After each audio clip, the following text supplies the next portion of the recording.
So recently, Lazy, an awesome game developer making a Metroidvania, and me, a much less awesome game developer making a roguelike, decided we wanted to make a game together. But since we already had two giant projects, we wanted to keep this one relatively small. So to restrict ourselves, we joined a game jam, specifically the Pirate Software Jam, hosted by, well, Pirate Software, obviously.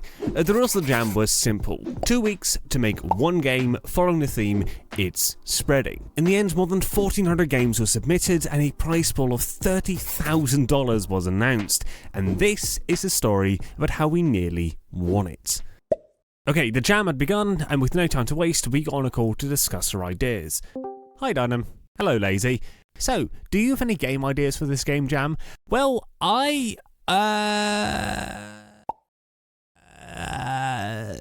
don't.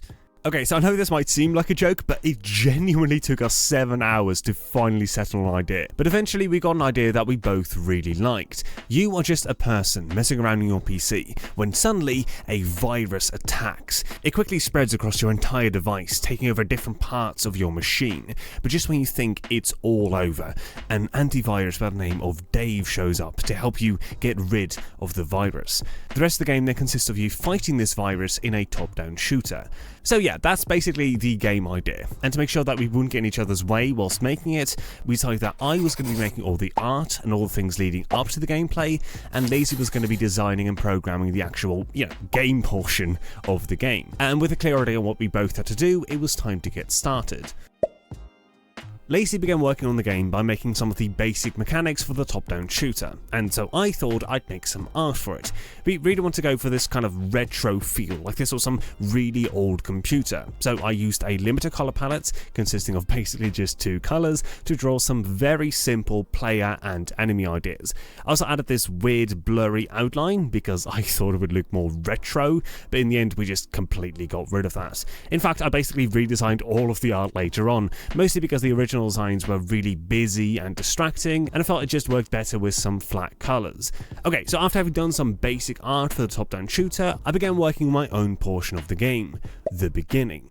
And to get an idea of what exactly I wanted the start of this game to be, I actually drew a simple storyboard, basically just an outline of the different scenes I had to make, which I then literally used as a checklist throughout the jam. And the first box we're going to check is the desktop. This is going to be the scene that establishes the context of the game, and it's thus very important that I get it exactly right, which I think I did, because I'm very pleased with how the desktop design turned out.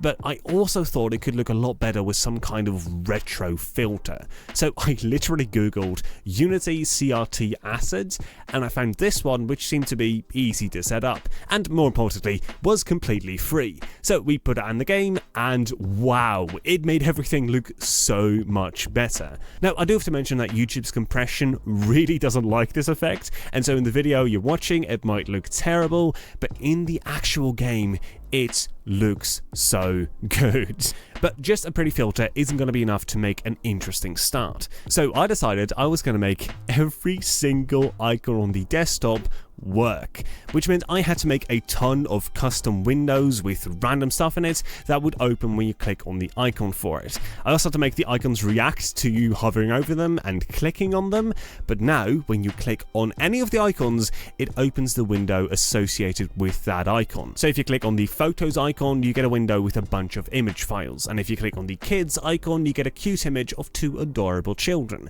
And the windows don't just open and sit there, you can actually drag them around as if they were real windows on your PC, which is just so incredibly cool. To be honest, I might have put too much effort into the desktop, but I am really happy with how it turned out, so I think we can more than check that one off our list.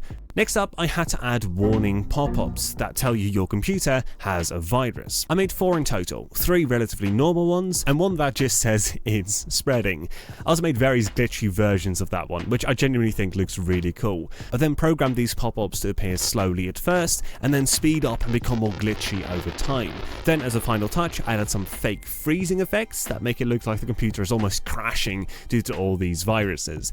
The end result is something I think looks really cool, which means we can check check that one off our list as well. Which means it's time for probably the easiest thing I had to make, the loading screens. For the first loading screen, I simply picked a font that I liked and wrote the name of the operating system, which I genuinely think looks really good. I then made a simple loading bar and added some random copyright text at the bottom as a finishing touch. Then the game, I made it so that there's a slight delay between all the parts appearing and gave the loading bar a really inconsistent animation, which all just really sells the effect for me.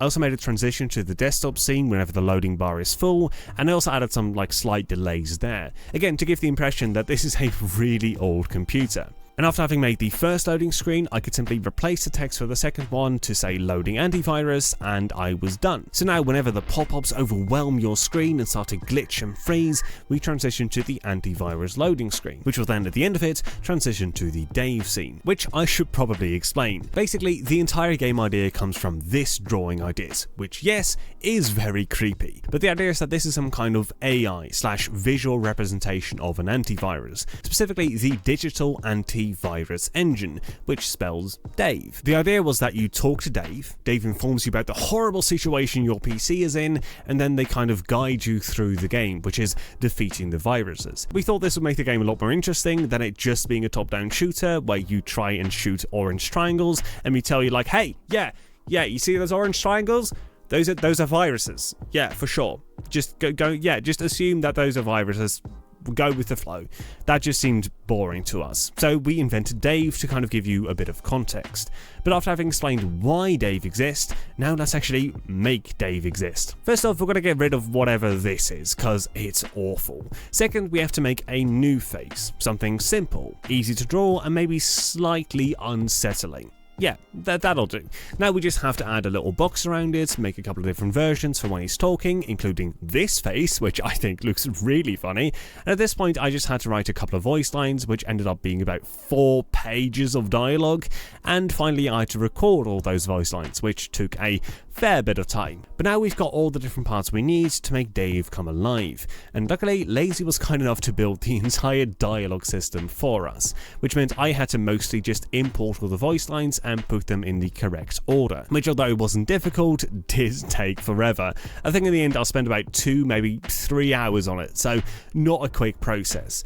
Okay, so at this point we had about 2 hours left, and luckily Lazy had already finished the gameplay, so the only real things we had to do was add sound effects and make an ending to the game. So Lazy went and added these great sound effects, and I spent about an hour making a small ending scene, which I'm not going to show you because spoilers, but the one thing I will tell you, because I am pissed about it, is that I spent the last hour making sprites and animations for this ending, and none of those ended up working in the final build. And I only found out about it after the deadline had already passed, when I went to play the game for myself, only to realise that my beautiful drawings were not showing up. Again, I can't show you it, but it did happen. And anyways, with the game submitted and the voting period starting, the only thing left to do was wait for the results. No way. No way. There is no way. Okay, so the winners of the jam just got announced, right? But along with that, they also picked a general top 10. And look at what it says right there at the bottom. That's our game right there. We got on the top 10. That is insane. 1,400 games submitted, and our game got on the top 10. I might genuinely cry. There's no way. Okay, so future Deynum here, we did indeed get in the top 10, but not only that, Thor actually played our game live in front of 6,000 people. Now, the VOD of the live stream is sadly enough not available, so I can't show you it, but it was surreal. And just generally, I am so happy with this game we made and our placement, and I think it's just all so awesome. And of course, huge shout out to Lazy for making this game with me. You should definitely go check out their video, which goes into way more detail when it comes to the actual gameplay. So yeah, go show them some love. But anyway, thank you so much for watching. Thank you to anyone who played this game, and I'll see you in the next video. Bye.